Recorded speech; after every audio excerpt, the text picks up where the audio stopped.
Alors, avant de rentrer dans le vif du sujet, avant de rentrer sur le référencement naturel et, euh, et tous ces éléments-là en détail, je souhaiterais d'abord introduire le collectif, hein, vous le présenter pour celles et ceux qui ne le connaissent pas. Alors, notre collectif, il s'appelle Bon Pied, Bon Oeil. Voilà, c'est le premier collectif d'épanouissement entrepreneurial dédié aux thérapeutes, pardon. Voilà, il est vraiment gratuit et accessible à tout le monde. Donc, vraiment, n'hésitez pas, hein, si vous voulez échanger avec des confrères, vraiment, n'hésitez pas à rejoindre le collectif. Pour ça, ce que je vous recommande de faire, c'est de rejoindre notre canal Slack, qui est l'équivalent d'un WhatsApp. Vraiment, n'hésitez pas, hein, si vous souhaitez discuter avec des personnes de la profession, c'est des sujets d'entraide, c'est des retours d'expérience, etc. Ne vous inquiétez pas, je vous donnerai un lien sur la fin de ce live pour accéder à ce Slack. Le collectif Bon Pied Bon Oeil, c'est aussi des formations collectives sur des thématiques spécifiques, donc travailler en groupe sur des thématiques spécifiques. Voilà, je vous ai mis en exemple du B2B, savoir créer son offre. Enfin, bref, voilà, c'est vraiment des formations ciblées sur des thématiques. On propose également de l'accompagnement qui peut se faire de deux façons, soit de façon groupée à travers un format qui fonctionne bien chez Bon Pied Bon Oeil, qui s'appelle le Mastermind. Donc voilà, c'est plusieurs thérapeutes qui se voient, on va dire, à rythme de toutes les 2 semaines pour échanger. Tout ça animé par Nicolas et d'autres mentors du collectif. Ces accompagnements, ils sont aussi possibles en individuel si vous avez besoin d'avoir quelqu'un à vos côtés pour développer votre activité. Voilà, on le fait aussi par l'intermédiaire d'offres qui s'appellent Copilot, qui s'appellent Give me five. Donc voilà, toutes les informations sont sur notre site internet. Je vais vous faire défiler d'ailleurs l'URL du site internet en bas de l'écran. Donc voilà, n'hésitez pas à aller jeter un œil. www.bonpied-du-milieu-bonoeil.fr. Vraiment, n'hésitez pas si vous avez des questions là-dessus. Et dernier point que l'on propose, c'est si vous ne sentez pas aller sur certains sujets, notamment des sujets web, on propose aussi des services en fait de création de sites internet, de gestion de campagnes publicitaires, optimisation de fiches Google, etc. Donc voilà, vraiment n'hésitez pas à aller jeter un œil. Et puis je le répète, ce collectif, il est gratuit, accessible à tout le monde, donc vraiment n'hésitez pas à nous rejoindre. Alors, je vois qu'il y a des messages. Valérie, super premier live, nickel. Bienvenue Valérie. Et je vois qu'il y a un message aussi d'une autre Valérie, donc Valérie Brony. Merci beaucoup, hein, pour vos messages. Et ce que je vous propose, c'est qu'on rentre dans le vif avant de rentrer dans le vif du sujet, petite annonce. Et après, je vous assure, on rentre sur la partie SEO. Donc, prochain live du collectif Bon Pied Bon Oeil, c'est jeudi à 11h avec Nicolas sur une thématique qui est plutôt liée à comment, entre guillemets, les erreurs à ne pas faire pour avoir de l'engagement client. Et alors, 2 petites secondes. Tac, on va faire ça. Voilà, c'est bon. Donc voilà, live jeudi sur comment gérer l'engagement client, comment gérer ses rendez-vous clients, faire en sorte de conclure les rendez-vous de la meilleure manière possible. Donc retenez le jour et l'heure, donc jeudi prochain à 11h sur YouTube avec Nicolas. On est parti. Allez, let's go. On va démarrer avec une première question qui est celle-ci. Donc je vous la pose, n'hésitez pas à répondre dans le chat. À votre avis, en quelques mots, est-ce que vous seriez capable de me dire c'est quoi le référencement naturel? Et il y a Serwan qui vient de nous rejoindre. Salut Serwan, bienvenue dans le live. Donc voilà, je vois qu'il y a des personnes du collectif, c'est très cool de votre part. Donc voilà. En quelques mots, est-ce que vous seriez capable de me dire c'est quoi le référencement naturel? Parce qu'il y a pas mal de termes partagés autour de cet élément. Des fois, pour certains, c'est un petit peu fou. Bon, vraiment, j'attends vos réponses. Qu'est-ce que c'est que ce référencement naturel, qu'on appelle aussi, que vous pouvez voir aussi sous le nom SEO, hein, Search Engine Optimization. Bon, je le traduis, hein, c'est l'optimisation des résultats de recherche. Ça représente exactement la même chose.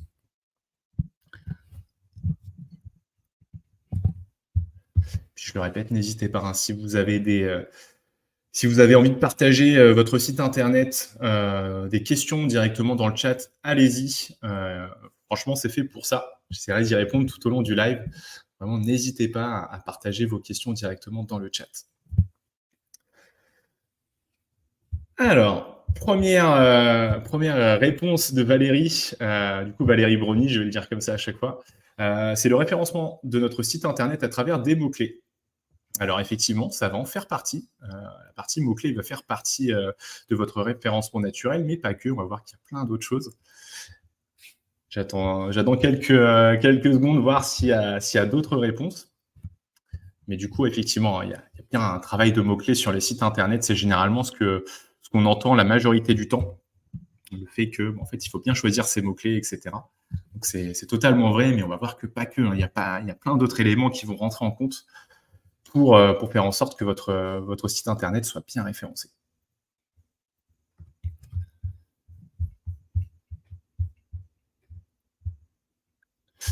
Ah, je vois qu'il n'y a pas d'autres réponses, je me permets d'avancer. Ah si, pardon, Serwan qui nous dit le référencement au niveau des villes. Et effectivement, il y a la partie référencement au niveau local, hein, le côté proximité. Donc effectivement, il y a cette partie-là qui va rentrer en compte. Et je vois qu'il y a aussi une autre réponse de Valérie, le trafic. Ouais, il y a pas mal d'éléments, on va y revenir tout au long de ce live. Alors, je vous donne une définition qui provient du site marketing, enfin définitionmarketing.com. Je vous la donne, elle est très simple mais très efficace.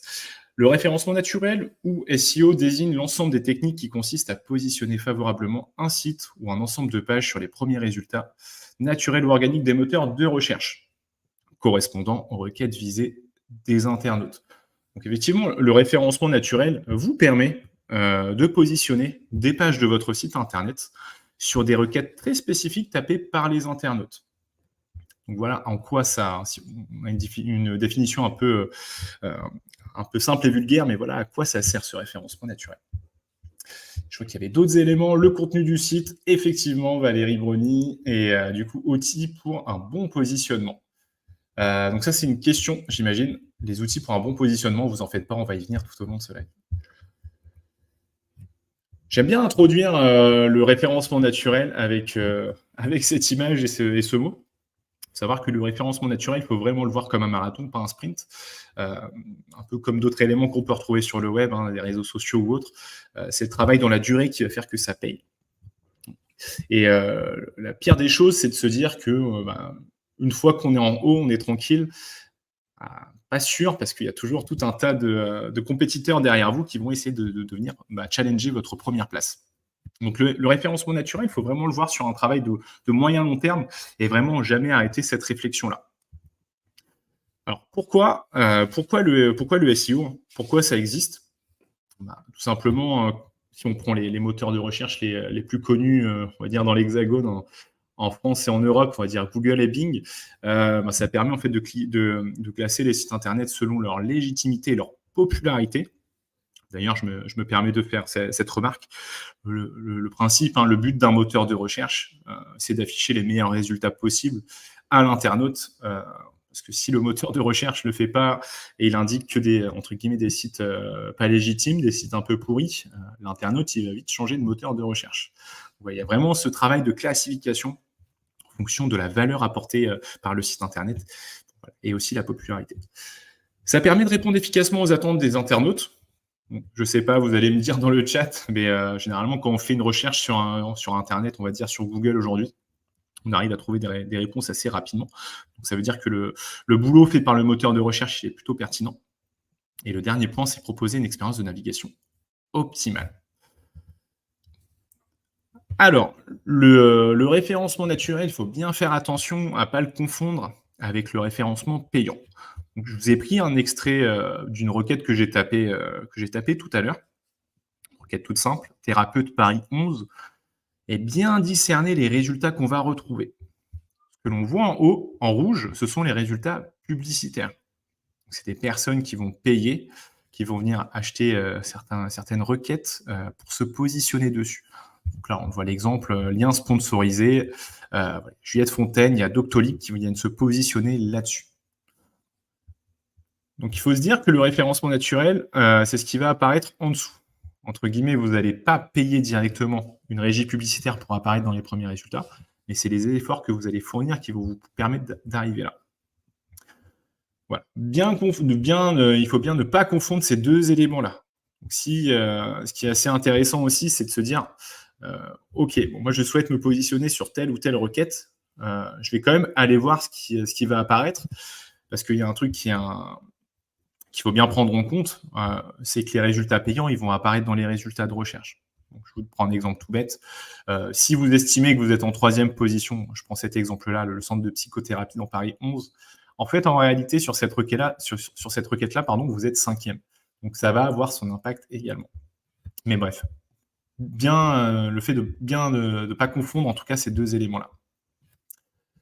Question de culture générale, je me permets de vous la poser. Quel moteur de recherche connaissez-vous? Naturellement, je pense que vous allez me dire Google, mais est-ce que vous connaissez d'autres moteurs de recherche? Est-ce qu'il y en a d'autres qui vous viennent à l'esprit? Qui soient connus sur le territoire européen ou ailleurs. Vraiment, là, c'est plus question d'ouverture de culture générale. Est-ce que vous connaissez d'autres moteurs de recherche? Alors, je vois Nicolas qui indique Ecosia. Donc, effectivement, Ecosia, c'est un autre moteur de recherche qui commence à bien grimper. Est-ce que vous en connaissez d'autres, des moteurs de recherche? Et à titre informatif, Ecosia, c'est un moteur de recherche qui a pour valeur, enfin qui a de grosses valeurs environnementales. C'est pas inintéressant de voir si dans le public que vous ciblez, ces personnes ont ces mêmes valeurs, parce qu'il y a de plus en plus de personnes qui vont venir utiliser Ecosia. Valérie qui nous dit « J'utilise que Google ». Effectivement, comme 9 personnes sur 10, 9,5 personnes sur 10 sur le territoire français, donc effectivement, Google aujourd'hui domine ce marché-là. Donc, c'est bien de le notifier. Est-ce qu'il y en a d'autres? Allez, je vous aide. Je vous mets quelques exemples. Donc effectivement, Google, Bing, qui sont les mastodontes du marché à l'heure actuelle. Ecosia, cité par Nicolas, il y a Yahoo, il y a Quant. Après, il y a d'autres moteurs de recherche qui viennent de l'étranger. Je pense à Yandex, à Baidu, etc., qui viennent de pays étrangers. J'ai tendance à indiquer ces moteurs de recherche-là dans le cas où vous avez une clientèle qui serait potentiellement étrangère. À savoir que dans d'autres pays, c'est pas forcément Google, c'est pas forcément Bing les moteurs de recherche numéro 1. Donc, en fait, on s'adapte à chaque fois en fonction du moteur de recherche de votre audience, de votre site. Et je vois Valérie qui nous indique les Quant. Ah, nickel. Bah, écoutez, Valérie, très bien, il est indiqué dans la slide, c'est une bonne réponse. Alors, comment ça fonctionne, le référencement naturel? On va rentrer dans un point un petit peu plus technique, entre guillemets. Vous allez voir, c'est assez simple.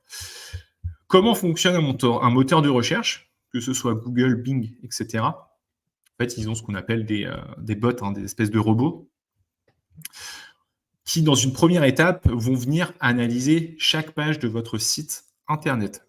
Donc, ces robots, ils vont venir analyser chaque page de votre site Internet.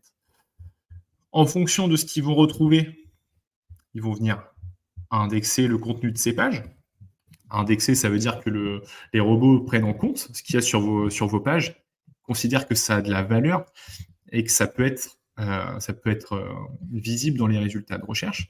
Donc, ils vont faire ça pour tous les sites Internet. Ils vont venir regarder tout le contenu en fonction de la pertinence de votre site Internet. Il y a un algorithme en fait qui va venir classer votre site Internet, en tout cas les pages de votre site Internet en fonction de leur pertinence.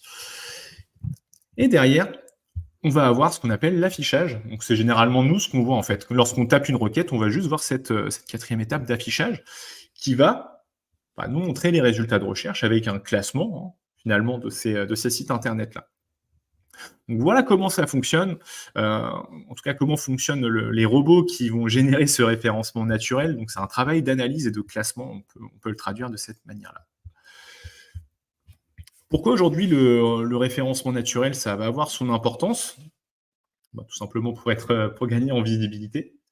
Et je vois Valérie qui nous dit « Vous recevez les messages avec un léger retard ». Alors, je pense qu'il y a entre 10 et 15 secondes de retard.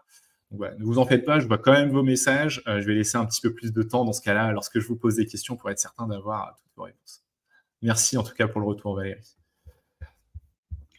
Donc, effectivement, importance du référencement, le fait d'être vu. Bien sûr, on est dans une époque aujourd'hui où le fait d'être, en tout cas, Avoir son cabinet, le fait d'être vu va vous apporter de la visibilité, du trafic sur votre site internet. Mais voilà, il ne faut pas s'y perdre. Euh, le fait d'avoir un site entre guillemets qui ressort dans les résultats de recherche, c'est très bien. Si c'est dans les meilleures positions, c'est mieux. Je vous prends un exemple tout bête. J'essaye de transposer ça à la réalité. Au monde réel, on va prendre en exemple une librairie. C'est comme si vous êtes vous venez d'écrire un livre et il est mis en rayon en librairie. Sauf que dans le rayon, on va dire qu'il est mal placé, il est tout en bas, un peu caché, entre guillemets. Une grande partie des personnes qui passent dans la librairie ne voient pas votre livre, ce qui est quand même plutôt dommage. L'idéal, c'est quand même d'être sur l'étagère, bien visible, pour qu'on vous prenne, en tout cas pour qu'on prenne votre livre dans les mains et qu'on puisse le regarder. C'est un peu cette idée-là, le référencement naturel. Donc, le fait d'avoir des pages de votre site internet qui vont être visibles dans les résultats de recherche, oui.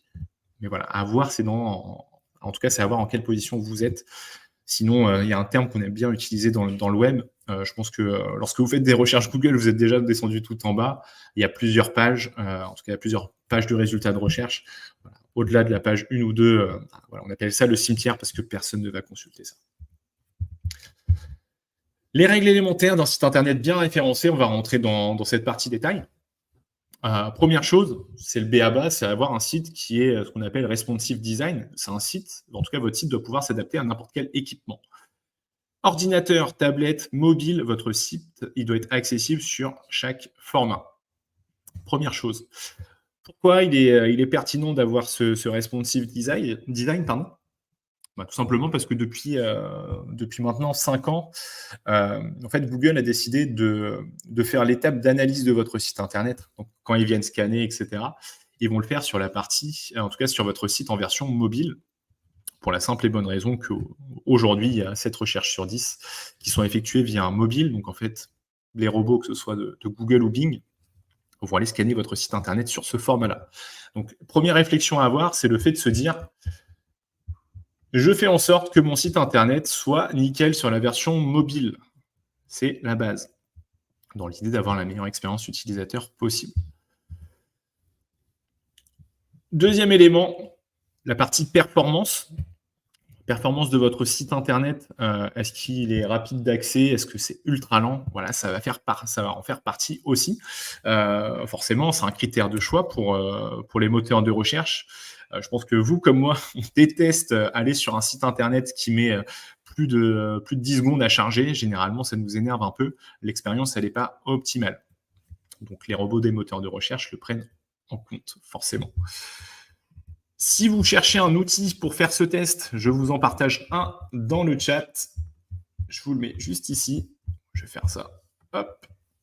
Donc, cet outil s'appelle PageSpeed Insight. Donc, vous allez pouvoir prendre, je vais prendre, on va prendre l'exemple de Valérie Brony. On va venir tester son site internet. Je vais venir tester son site internet pour voir quel est son niveau de performance. Voilà. C'est un test qui prend généralement 1 minute ou 2 pour le temps de charger la page et qu'elle soit analysée. Mais voilà, n'hésitez pas à le faire de votre côté directement sur votre site internet. Voilà, vous faites un test de votre site pour voir quelles sont ses performances.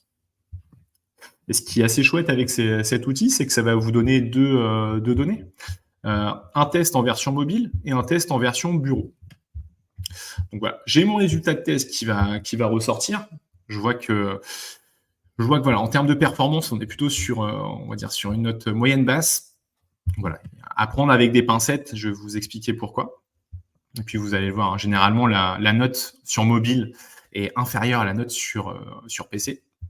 Mais voilà, vous allez avoir votre score de performance. Ce qui est intéressant avec cet outil, c'est qu'il vous dit ce qui va et ce qui ne va pas. Donc il y a pas mal d'éléments un peu techniques que vous allez pouvoir voir. Donc là, c'est la largeur du contenu qui est un peu trop grande. Voilà, en termes de temps de chargement gagné, ça peut permettre de gagner du temps. Après, ça va être des éléments de code. Et je vous rassure là-dessus, généralement, vous n'avez pas grand-chose à toucher sur ça.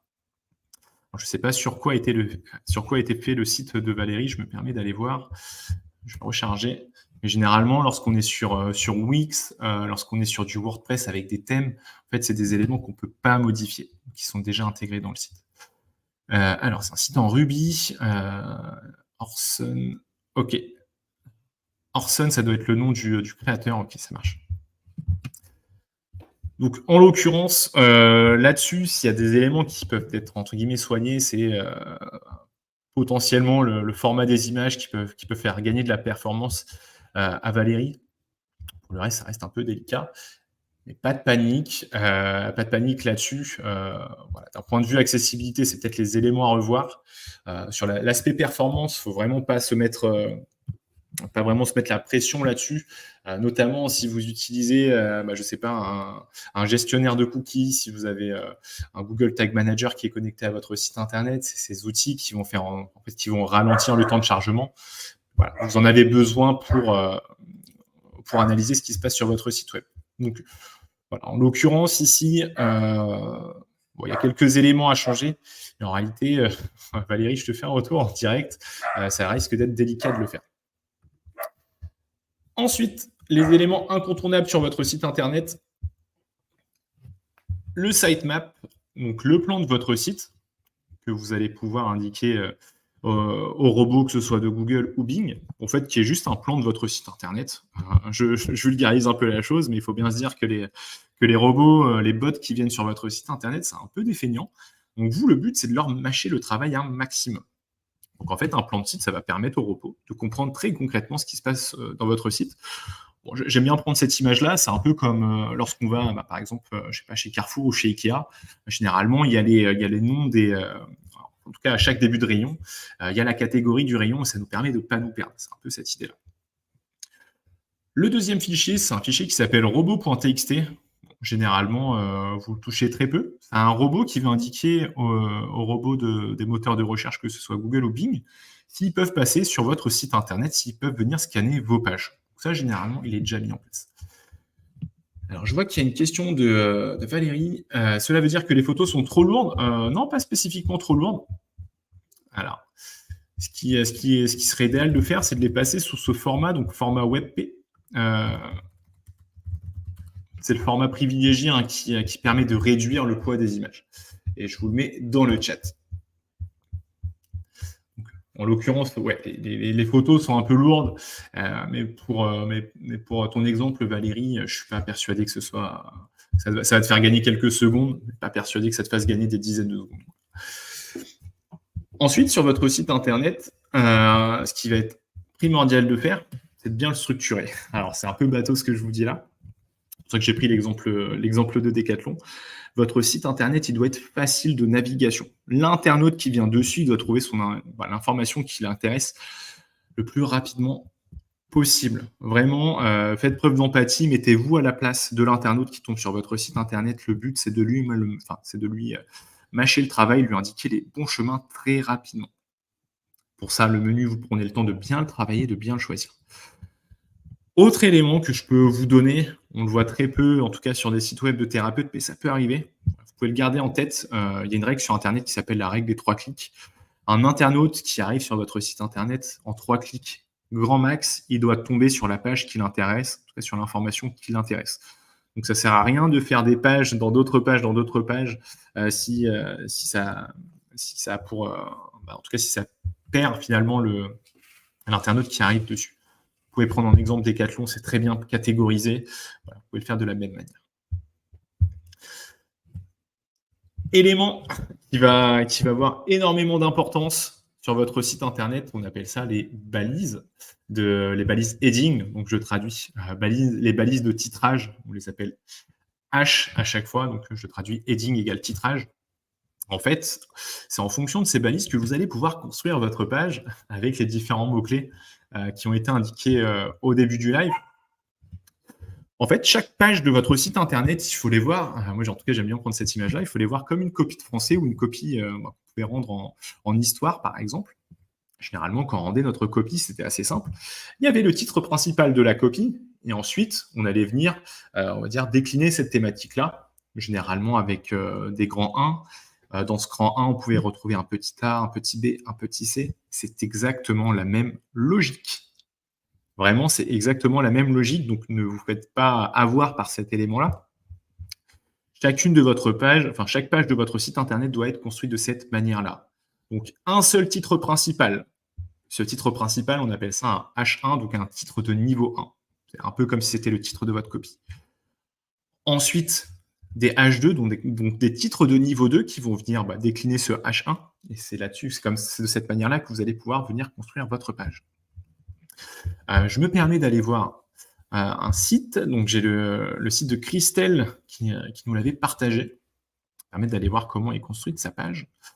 Donc voilà. Donc la page de Christelle, j'utilise un outil que je vous partagerai par la suite. Et voilà. Premier élément qui se passe sur la page de Christelle, c'est qu'elle a 2 H1. C'est comme si vous aviez, je sais pas, 2 titres à votre livre. Ça n'a pas vraiment de sens en fait pour les robots.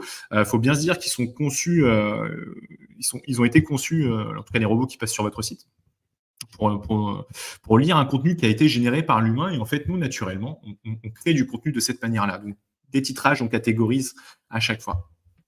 Voilà, un premier retour qu'on pourrait faire du coup pour Christelle, ce serait déjà actuellement, il y a un élément amélioré, ce serait ne laisser qu'un seul H1 sur cette page web. Et vous allez me dire, ok, c'est très bien, il faut mettre des titrages, etc. Mais concrètement, qu'est-ce qu'on va mettre dans ces titrages? C'est ici que vont intervenir les termes clés, qui vont construire votre page, généralement liés à la catégorie de votre activité, pourquoi pas une localité, etc. Mais vous en faites pas, c'est prévu dans le live, on y arrive juste après. Donc pour auditer votre site internet, je vous recommande une extension si vous êtes sur Google Chrome. Cette extension, elle s'appelle SEO Pro Extension. Donc voilà, n'hésitez pas à aller sur votre site internet, vous l'installez. Et ensuite, vous pouvez faire le test. Je vais faire la même chose pour Valérie, par exemple. Et, voilà. Et on voit que Valérie s'est construit de cette manière-là. Donc voilà, je vous prends le défilé de la page. Donc on voit qu'il y a bien un titre de niveau 1. Donc, il y a peut-être des éléments à peaufiner là-dessus, notamment sur le corps de métier, peut-être une localité à mettre, etc. Mais voilà, on voit que c'est construit de cette manière-là. Donc, à vous de vous mettre à la place, entre guillemets, des robots, des bots, comme je les appelle depuis tout à l'heure, et d'essayer de lire votre site internet qu'avec vos titres, pour essayer de voir si c'est compréhensible ou pas de la part des robots. Généralement, vous allez vite avoir un avis là-dessus.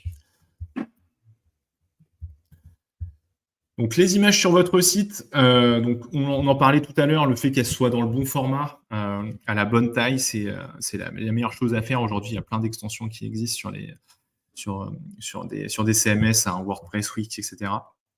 pour faire en sorte que votre photo soit dans le bon format, dans les bonnes dimensions.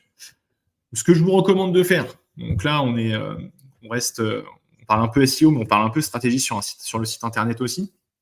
C'est de mettre des photos, notamment des photos qui vous représentent vous, plutôt des images personnelles. Évitez de mettre beaucoup de photos de banques d'images gratuites, sinon vous allez perdre toute votre singularité. Finalement, on va pouvoir se projeter avec vous. Voilà, on va plutôt mettre des images personnelles. Autre élément que vous allez pouvoir mettre en place sur les images que vous allez intégrer à votre site web. En fait, sur chaque image que vous allez mettre sur votre site, vous avez la possibilité de remplir une balise qu'on appelle une balise alt, une balise en fait, qui se traduit par balise alternative. Et dans cette balise alternative, vous allez pouvoir mettre une description de votre photo. En fait, cette balise est faite pour les personnes qui ont des difficultés visuelles et qui vont utiliser des espèces de dicteurs en fait, quand ils arrivent sur votre site internet. Petits éléments en plus pour peaufiner, on va dire, la stratégie SEO de votre site internet. Autre point qui est souvent en fait sous-estimé par beaucoup de personnes sur le référencement naturel, c'est ce qu'on appelle les backlinks. Je vous l'explique. Les backlinks, c'est ce qui vous permet d'avoir de la popularité, en tout cas que votre site soit populaire. Je vous donne un exemple. C'est comme on l'a fait finalement avec Serwan, à qui on a fait son site internet. En fait, notre site, Bon Pied Bon Oeil, a un lien qui redirige vers le site de Serwan. C'est comme si on faisait du bouche à oreille. Et l'idée, c'est d'en avoir plusieurs, ces liens-là, en tout cas plusieurs backlinks pour faire en sorte en fait que, entre guillemets, sur Internet, les sites parlent de vous et redirigent vers vous. Pour pour savoir si vous avez des backlinks aujourd'hui, je vous partage un outil qui s'appelle Ahref, qui vous permet de savoir qui sont les backlinks, en tout cas si vous avez des backlinks, et qui redirigent vers votre site internet. C'est l'équivalent de vos prescripteurs, on pourrait le traduire comme ça. Alors, je vais prendre l'exemple de Valérie. Je vais venir taper son site pour voir s'il y a des prescripteurs ou pas. Et effectivement, il y a bien des prescripteurs pour Valérie. Donc, on voit bien qu'il y a ces prescripteurs qui sont là. Donc, il y a mon coach.tel, il y a Chambre nationale praticien santé durable. Il y a d'autres éléments qui sont là. OK. Alors, grosse SEO. Donc, ouais, je pense que je ne sais pas avec qui tu as fait ton site internet, Valérie, mais potentiellement la personne a mis quelques backlinks. Voilà.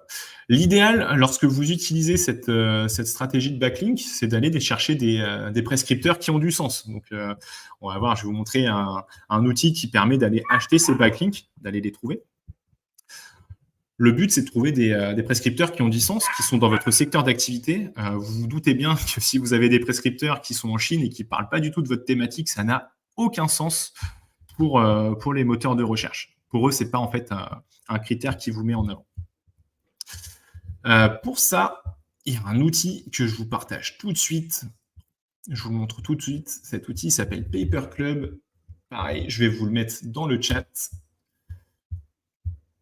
Et cet outil vous permet en fait d'aller acheter des backlinks, donc aller acheter des liens de prescripteurs pour augmenter votre popularité.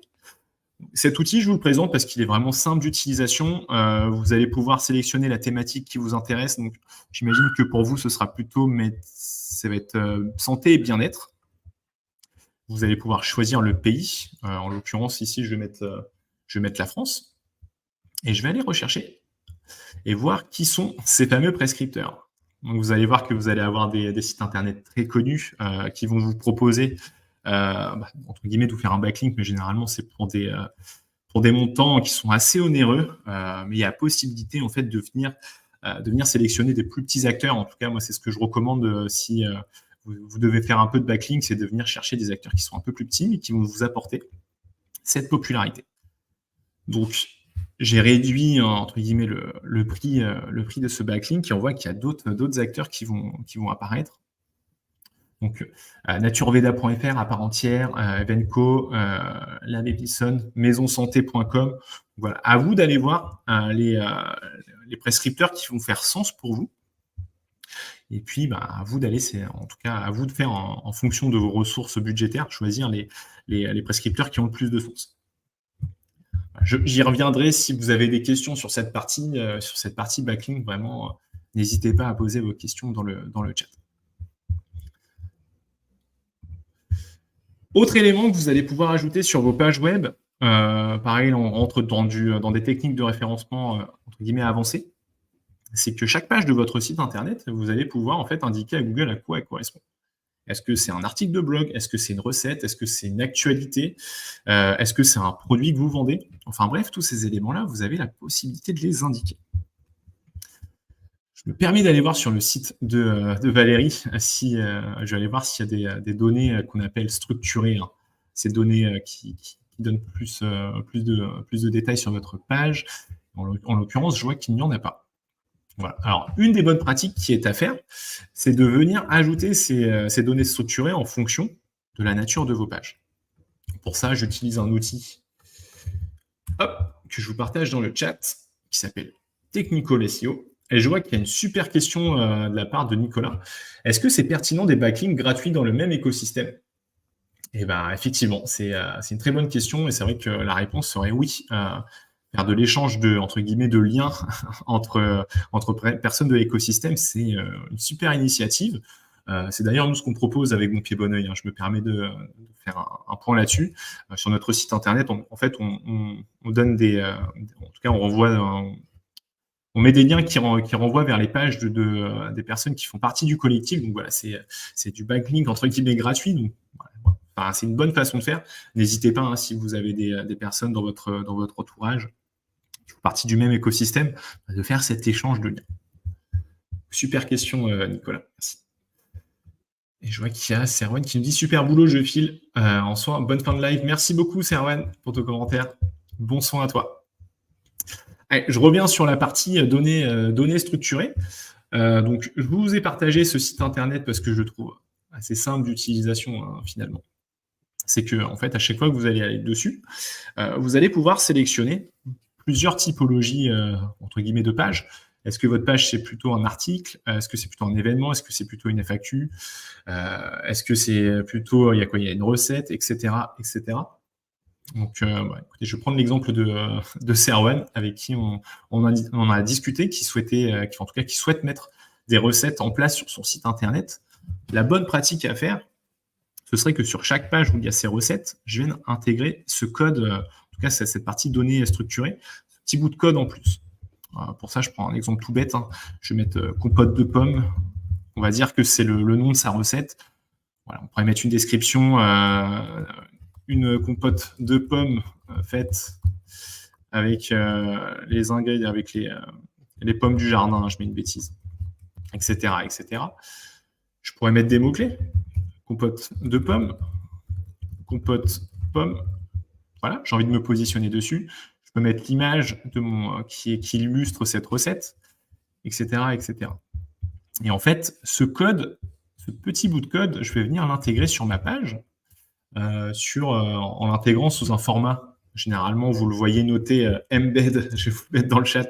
Généralement, c'est soit ça, soit c'est en train de charger HTML.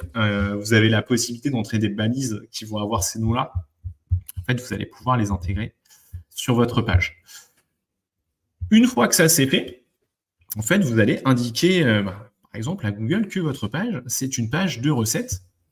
Et vous allez apparaître, je vais faire un exemple, compote de pommes, vous allez apparaître dans la partie recettes. En plus de ça, ça enrichit votre page. Donc, pour le référencement de votre site au global, c'est que du plus. Donc, c'est vraiment un conseil que je vous donne. Souvent, c'est sous-estimé. Mais n'hésitez pas à venir qualifier la nature de chacune de vos pages. Je vais vous prendre un exemple comme ça, vous allez voir à quoi ça ressemble. Je vais prendre la cuisine d'Annie. Et je vais aller voir sur l'outil, du coup, technique, comment dire, SEO Pro Extension. Vous avez la possibilité de voir les titrages de votre site internet, mais vous avez aussi la possibilité de voir ces données structurées. Eux l'appellent schéma, mais vous avez la possibilité de le voir ici. Et là, si je regarde, je vois bien que cette donnée a été entrée dans la page. Donc voilà, recette compote de pommes. Voilà, il y a tous les timers, le temps de préparation, le temps de cuisson, le temps total, comment elle se passe la recette, etc., etc. Vraiment, c'est que du plus, donc vraiment, n'hésitez pas à le faire. Si je dois vous conseiller de mettre une donnée structurée un peu partout sur votre site internet, en tout cas, vous pouvez l'intégrer à chacune de vos pages, c'est de choisir l'élément organisation. En fait, vous allez indiquer à Google que votre site internet, c'est une organisation. Il me semble que pour la santé, c'est un peu délicat parce que c'est soit une organisation médicale, type un hôpital, etc. Mais vous, ce ne sera pas le cas. Généralement, ce qui est utilisé, c'est corporation. Et ensuite, vous allez pouvoir mettre votre nom, par exemple, Valérie Bruni. S'il y a un nom alternatif, je ne sais pas, hein, si vous utilisez un autre nom que juste votre nom propre, pourquoi pas. L'URL de votre site internet, l'URL de votre logo. Vous allez pouvoir ajouter vos réseaux sociaux, donc les indiquer directement à Google. Donc pareil, c'est du plus. Enfin, Google et Bing, c'est du plus. Donc voilà, vraiment, n'hésitez pas à faire ce travail-là. Si vous voulez un exemple, je vous permets de vous montrer Serwan. Sur son site internet, on va le retrouver. Donc voilà, Corporation, il y a tout qui est ici. Si vous avez besoin de vous en inspirer, vraiment, n'hésitez pas. Donc voilà, c'est bien une entreprise. Le nom, c'est Serwan Le Léguerveno. Son nom alternatif, c'est Praticienne Bien-être pour soulager vos douleurs à Quimper. Son URL, le logo, etc., etc. Voilà pour cette partie données structurées. Je sais que c'est assez intense en termes d'informations. Donc, ne vous inquiétez pas, il y aura un replay qui est disponible si vous souhaitez revoir les manips, il n'y a pas de problème. Sinon, n'hésitez pas à rejoindre le collectif et m'envoyer des messages en direct sur notre Slack. Donc, la réflexion à avoir lorsqu'on fait du référencement naturel, lorsqu'on fait du SEO, c'est ces questions-là.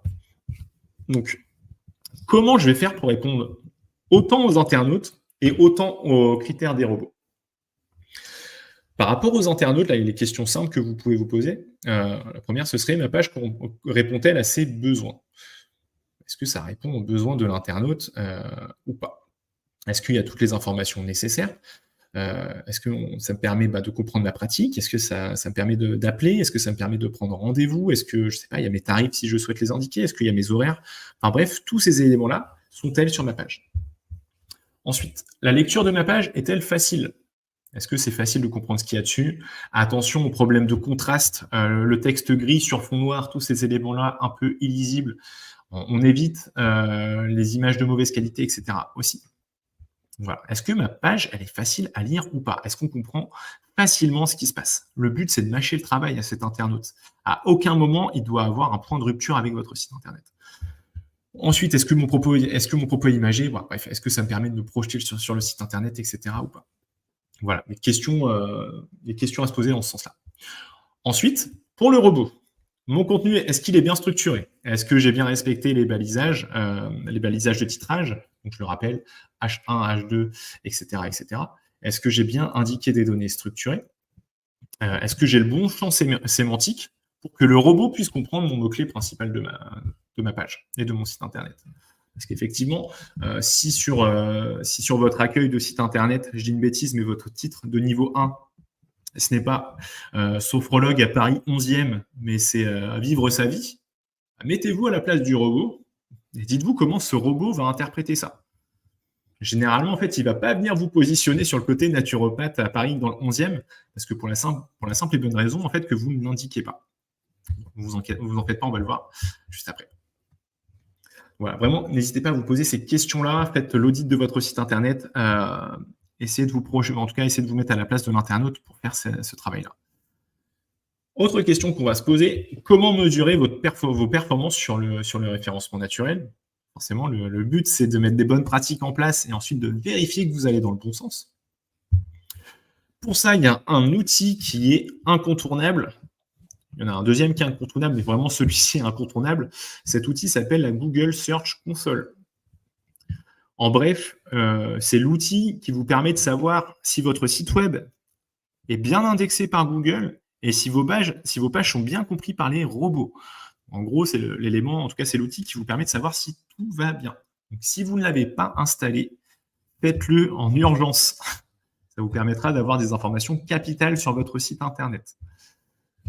En termes d'informations capitales que vous allez avoir, on va vous donner le nombre de clics générés par le référencement naturel exclusivement sur Google, le nombre de fois où vos pages ont été vues dans les résultats de recherche, votre taux de clic, le taux de clic sur vos pages, et la position moyenne des pages de votre site internet dans les résultats de recherche.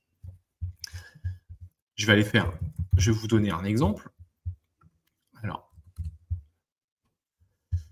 bon, je vais prendre le site internet de Vita Santé, qui est une salle de sport, en tout cas salle d'activité physique adaptée à Quimper. Je vais faire un rapide tour de l'outil. Un des éléments qui est incontournable, c'est celui-ci. La partie performance qui va vous permettre de savoir, je vais rezoomer dessus, mettre un peu plus de résultats. Vous êtes positionné sur quelle requête clé tapée par les internautes? Combien ça vous génère de clics? Vous êtes vu combien de fois? Et vous êtes en quelle position? Ça vous donne des informations très claires.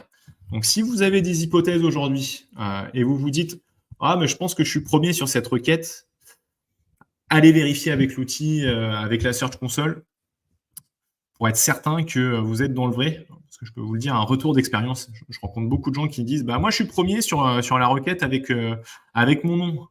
Ah oui, forcément, vous êtes premier, on tape exactement votre nom précisément. Sinon, il y a d'autres personnes qui me disent ah ben en fait quand je tape sophrologue à Quimper, en fait je finis par me trouver. Ah, forcément, si vous avez fait que vous rechercher, le but du moteur de recherche, c'est de vous indiquer la solution qui vous paraît la plus cohérente. Donc, si vous avez fait que aller sur votre site internet, en fait, le site va remonter, mais que pour vous. Et donc, il ne faut vraiment pas se faire avoir par ça.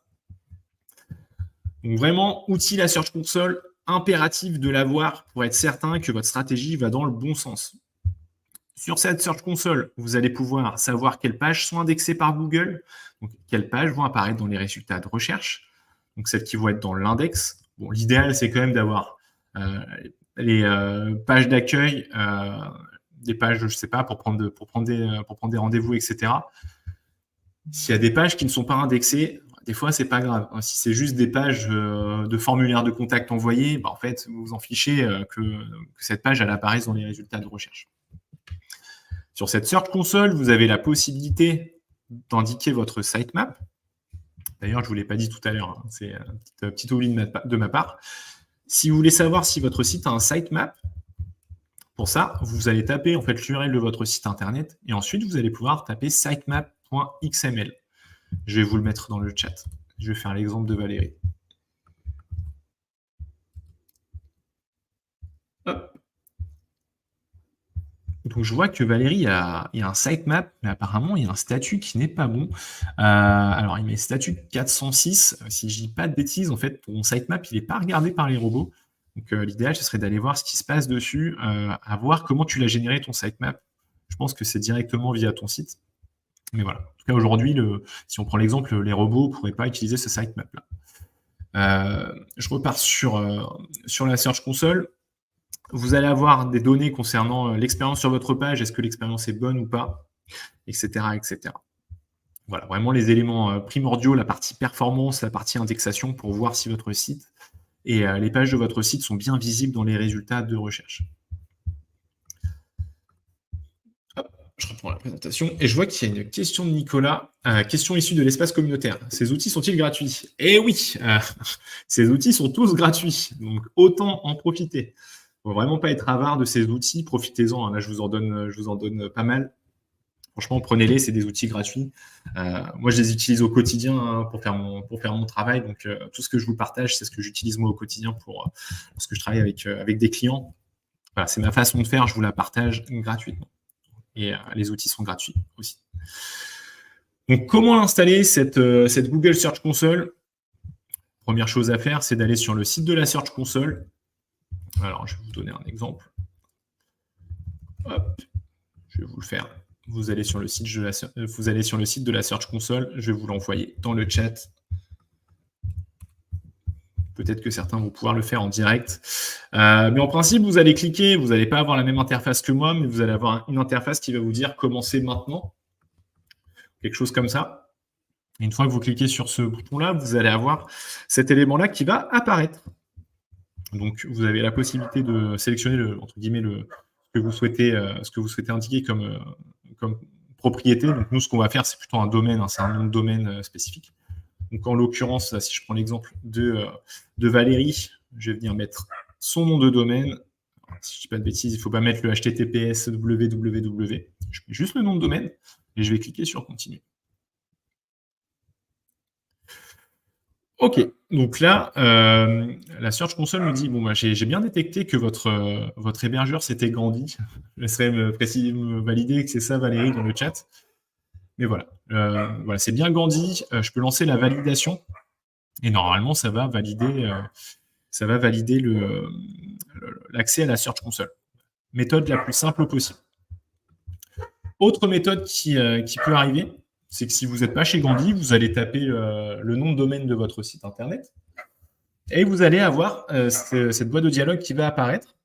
En fait, la Search Console, en tout cas l'outil va vous dire « Ok, tu veux avoir la Search Console, certifie-moi que c'est bien toi le propriétaire du site internet. » En fait, on va vous demander, entre guillemets, d'ajouter chez votre hébergeur un enregistrement qu'on appelle TXT avec un nom de code spécifique. Si vous avez accès à votre hébergeur, c'est pas compliqué à faire. Je vous encourage vraiment à aller voir des vidéos sur YouTube pour le faire. Comme ça, vous allez pouvoir voir comment ça se passe. Donc là, je vous avais mis un exemple. Voilà, c'est sur l'hébergeur Infomaniac. Donc, entrée type TXT, je mets le code, je valide et normalement, j'ai accès à ma Search Console. Voilà. J'ai l'impression que tout va bien pour le moment. N'hésitez pas, s'il y a un élément qui vous paraît un petit peu flou, vous l'indiquez dans le chat. Et je reviendrai dessus à la fin de la présentation. Le référencement naturel, forcément, on en a parlé, ça parle de mots-clés. Effectivement, il va falloir faire attention au choix de ces mots-clés pour faire en sorte de se positionner là où il y a le plus de potentiel pour vous, plus de potentiel à avoir des potentiels internautes qui vont devenir des clients. Pour ça, faut bien avoir en tête les différents parcours d'internautes sur un moteur de recherche. Ils n'ont pas forcément les mêmes intentions. Pour ça, on peut, entre guillemets, discerner les différentes requêtes d'intention des internautes. J'aime bien les traduire sous trois formes. Les requêtes, en tout cas les intentions de découverte, les intentions de considération et les intentions de décision. Bon, vous allez être d'accord avec moi si je vous dis quelqu'un qui tape comment soigner naturellement les problèmes digestifs, c'est quelqu'un qui est en phase de découverte, il est en train de s'éduquer. J'en ai mis d'autres, solutions naturelles pour renforcer le système immunitaire, médecine douce pour gérer le stress. Voilà, ça va, on est vraiment dans une phase éducative. L'internaute, il est là pour s'éduquer, pour découvrir des choses. Deuxième phase d'intention, la considération. Différence entre naturopathe et nutritionniste. Naturopathie pour soulager les maux de tête, est-ce efficace? Comment choisir un bon naturopathe? Donc on voit que la personne, c'est bon, elle a été éduquée sur un sujet. Maintenant, elle est en phase de considération. Dernière requête d'intention, la requête de décision, en tout cas intention de décision. Une personne qui va taper naturopathe près de chez moi. Naturopathe à Paris, 11e. Naturopathe à Nantes. Sophrologue à Rennes. Voilà, vous, le but, c'est de venir vous positionner sur ces requêtes d'intention-là, les requêtes de décision. Vous devez impérativement être là-dessus. Personne qui vous recherche, en tout cas qui recherche entre guillemets, un thérapeute comme vous, il doit pouvoir vous trouver le plus rapidement possible. Et en fonction, en fait, de votre stratégie de référencement, vous n'allez pas vous positionner au même endroit. Je prends un exemple. Si vous souhaitez vous positionner plutôt sur du blogging, vous allez plutôt dans une stratégie de découverte, comment soigner naturellement les problèmes digestifs, vous allez faire tout un article là-dessus, mais pas persuadé que ça transforme la personne en client par derrière. On est juste sur quelqu'un qui est sur une phase de découverte. Par contre, si dans votre page, votre titre dans le niveau H1, c'est, je sais pas, hypnothérapeute à Nantes 44, vous avez plus de chances de tomber sur quelqu'un qui vous recherche, notamment s'il a tapé hypnothérapeute à Nantes. Donc voilà, bien prendre en considération ces éléments-là. Lorsqu'on fait du référencement naturel, il y a des termes qu'on entend régulièrement. Ces termes, c'est la courte et la longue traîne dans le référencement naturel. Moi, j'entends plein de thérapeutes qui me disent j'ai envie d'être positionné sur le mot naturopathe parce qu'il y a beaucoup de personnes qui le recherchent. Ah ouais, il y a beaucoup de personnes qui vont le rechercher. Par contre, tu vas tomber avec des résultats sur tout et n'importe quoi. Si tu es naturopathe à Nantes, quelqu'un qui tape naturopathe, si ça se trouve, c'est quelqu'un qui cherche une formation de naturopathe, c'est quelqu'un qui veut avoir une définition, c'est quelqu'un qui recherche un naturopathe à Marseille. Enfin bref, ça n'a pas de sens. Vous, l'idéal, c'est vous positionner sur des requêtes qui sont un petit peu plus précises. Donc là, je vous ai mis un exemple naturopathe à Lyon. Donc forcément, le volume de recherche va commencer à se réduire, la concurrence aussi, mais c'est ce qui nous intéresse, parce que les personnes qui vont atterrir sur votre site internet, c'est des potentiels clients. Vous en fichez, si vous êtes à Lyon, d'avoir une personne qui tape votre requête depuis Lille. Ça n'a pas de sens. Voilà, le but, c'est vraiment de venir travailler là-dessus. Et en fonction de certaines localités, je pense notamment à Paris, vous pouvez même préciser en fonction de certains arrondissements. Donc voilà, il y a possibilité d'aller vraiment assez loin là-dessus. Comment on fait pour réaliser une étude de mots-clés? Moi, j'utilise 2 outils qui sont gratuits. Vous pouvez faire 3 recherches par jour dessus. Le premier s'appelle Ubersuggest. Je vais prendre l'exemple de Valérie, thérapeute résilience, etc. OK. Bon, je vais prendre un exemple. Je vais mettre hypnothérapeute Paris. On va aller voir ce qu'il va trouver. Et l'avantage de cet outil, c'est qu'il va me dire combien de fois cette requête elle est tapée. Alors, je vais me connecter. Il va me dire combien de fois cette requête elle est tapée par les internautes. Il va me donner d'autres exemples de requêtes. Voilà. Donc, la requête hypnothérapeute Paris, elle est tapée 1900 fois par mois. C'est un marché qui peut être assez intéressant. On va dire à peu près 2000 personnes. Ce qui est intéressant sur cet outil, sur le second que je vais vous présenter, c'est qu'il vous en donne plein d'autres, en fait, des idées de requêtes. Donc, je vais aller voir dans les suggestions. Et ici, je vois qu'il y a plein d'autres requêtes. Donc, hypnothérapeute Paris 15, hypnothérapeute 76, OK, hypnose Paris 20, hypnothérapeute Paris 14, hypnose Paris perte de poids. Enfin bref, je commence à avoir des requêtes, ce qu'on appelle longue traîne. Finalement, ce serait peut-être plutôt intéressant d'aller vous positionner là-dessus. Typiquement, vous êtes, je ne sais pas, dans le secteur de Paris 10. fait, ça a plus de sens d'essayer de se positionner sur cette requête-là. Hypnothérapeute Paris 10, entre guillemets, ça vous permet de toucher là, sur 90 personnes sur cette requête-là. Il y en a peut-être d'autres qui ressemblent, qui vous permettent d'avoir un peu plus de marché. Mais voilà, vous êtes sûr d'aller toucher ces 90 personnes qui recherchent un hypnothérapeute dans le 10e. Donc, autant en profiter. Et je vois qu'il y a un message de Valérie. Je suis dans l'obligation de vous quitter. Je regardais le reste en replay. Avec grand plaisir, Valérie. Merci beaucoup d'avoir partagé votre site web. J'espère que ça va, en tout cas, que ça t'a donné pas mal de solutions. Je vais y arriver. Je reviens mes moutons sur Uber Suggest. Donc voilà, vous avez chacune des requêtes, la volumétrie des requêtes tapées par mois. Donc ça vous donne des réponses très claires. Il y a un élément qui va vous intéresser, c'est l'indice concurrentiel qui est ici. Alors, je ne vous fais pas de dessin, c'est très simple à comprendre. Si c'est vert, ça veut dire que c'est plutôt champ libre. Plus c'est rouge, ça veut dire qu'il y a plus de concurrence. Donc voilà, plus la note est basse, moins il y a de concurrence, plus la note monte vers les 100, plus le marché est concurrentiel. Et je le traduis, plus ça va être compliqué pour vous d'aller vous positionner sur ce marché-là. Donc voilà, n'hésitez pas à utiliser cet outil, 3 requêtes par jour, ça permet d'avoir un bon indicateur. Je vous partage un deuxième outil qui s'appelle SEMrush. Et je vais faire naturopathe à Nantes. On va laisser. Et sur naturopathe à Nantes, on va voir ce qui se passe. Donc pareil, 1000 personnes qui tapent ça de façon mensuelle. Et ensuite, je vais aller voir les requêtes qui vont être associées. Donc ici, je vais avoir naturopathe Nantes, naturopathie Nantes. Donc voilà, je vais être sur un marché qui va représenter à peu près 1000 requêtes, 1100 requêtes par mois. Donc c'est plutôt intéressant d'aller se positionner là-dessus. Donc voilà, à vous d'aller voir quelles sont les requêtes qui sont pertinentes pour ensuite les intégrer sur votre site internet. Deuxième Valérie qui nous dit « Je dois quitter le live. Merci, c'est très intéressant. Avec grand plaisir Valérie, au plaisir de vous revoir prochainement sur les lives et sinon sur le Slack du collectif. » Voilà sur l'étude de mots-clés. Autre élément que vous pouvez faire, c'est aller voir les grands questionnements tapés par les internautes. Deuxième outil, en tout cas troisième outil sur cette partie sémantique que je vous partage, de séance de public. Mais ici, cet outil vous permet de savoir quels sont les grands questionnements tapés par les internautes sur votre, par exemple, sur votre métier, potentiellement le côté naturopathe. Voilà, vous prenez le temps de bien sélectionner Google pour avoir les questions qui sont tapées sur Google sur ce terme-là. Donc l'outil va charger, très bien. Et en fait, il va me donner les questions les plus tapées par les internautes. Pourquoi c'est pertinent de faire ce travail-là? Parce que potentiellement, ça peut vous permettre de venir consolider vos pages, que ce soit vos pages, je dis une bêtise, vos pages d'accueil ou vos pages de service.